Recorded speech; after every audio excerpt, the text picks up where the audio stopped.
plus les heures passent et plus les espoirs s'amenuisent.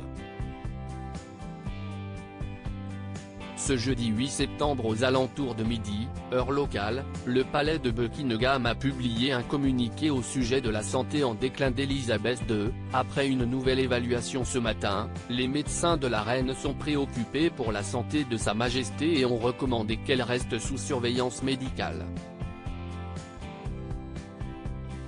Que les médecins prennent eux-mêmes le temps d'exprimer leurs inquiétudes est déjà rare, mais un fait est encore plus préoccupant, celui du rassemblement des plus proches membres de la famille royale auprès de la reine après cette annonce.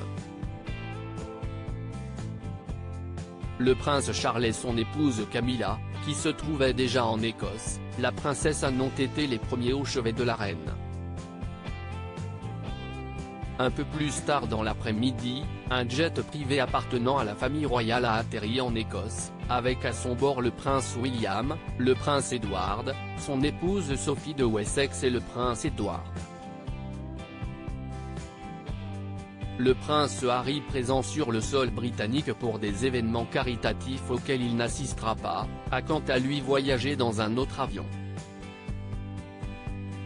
Une grande figure de la monarchie manque encore à l'appel, Kate Middleton. La duchesse de Cambridge est toujours à Londres.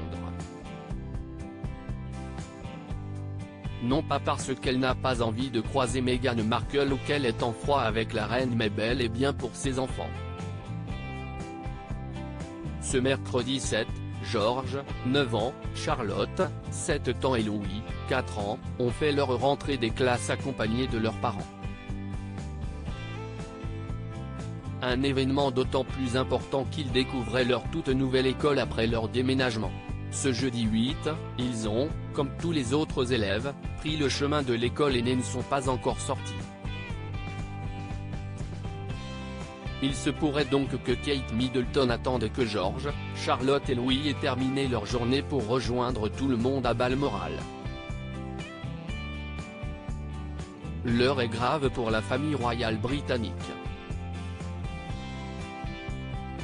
Si à 96 ans, Elisabeth II réalisait encore il y a peu l'exploit de faire des apparitions publiques, d'assurer des réunions et des obligations royales, sa santé, fragilisée par la mort de son époux le prince Philippe en avril 2021 et la contraction de la Covid-19, l'a forcé à prendre un peu de repos et à se ménager.